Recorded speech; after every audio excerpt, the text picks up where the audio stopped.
Сәлем баршаңызға. Бүгін сіздермен дәмді пирожныйдың рецептісімен бөліспекпін. Бұл пирожный көптеген жандардың сүйікті десерттерінің бірі болып табылады. Видеоны соңына дейін қарап, рецептім ұнаса лайк басып, каналыма жазылуды ұмытпаңыз. Ендеше бізге керегі 3 жұмыртқамызды жақсылап жуып, жарып аламыз.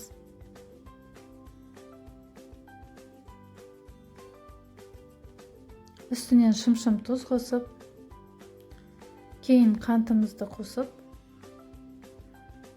барлығын біркелкі болғанша араластырамыз.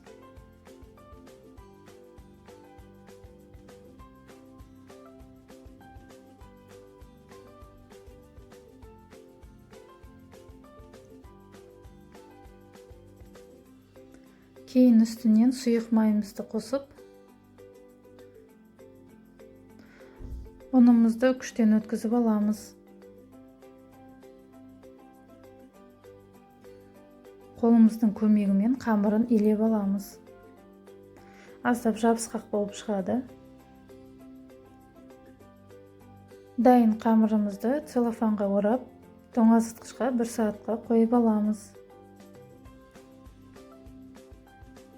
Осы аралықта салмасын дайындаймыз. Салмасына сүзбе қолданамыз. Сүзбемізге қантымызды қосып, 1 жұмыртқаның сарысын қосамыз. Және 1 шай қасық ванилинімізді қосып, барлығын блендермен езіп аламыз.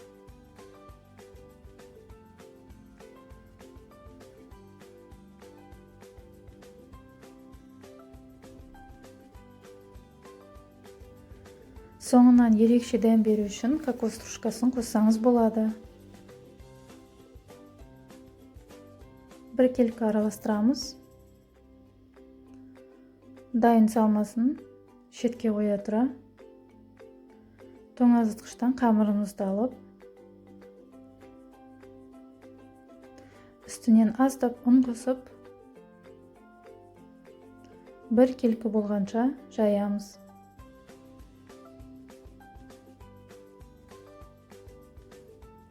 Видеодағыдай етіп, 4 бұрышты формаға кесіп аламыз. Қатты қалың болмау керек.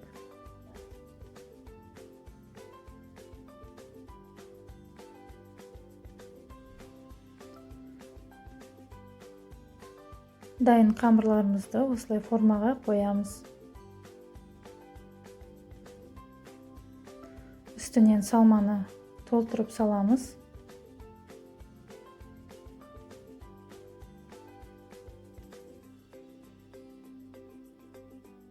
Видеодағыдай етіп ораймыз.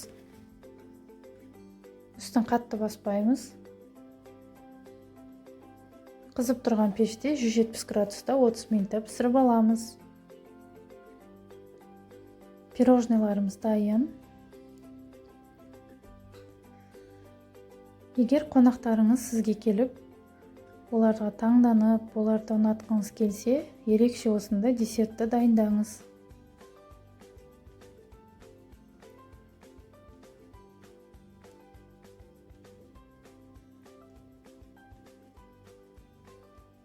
Тәбетіңізге әсер ету үшін дәмді әрі нәзік және ерекше осындай идеяларды таңдаңыз. Дәмі сочный әрі нәзік болып шығады.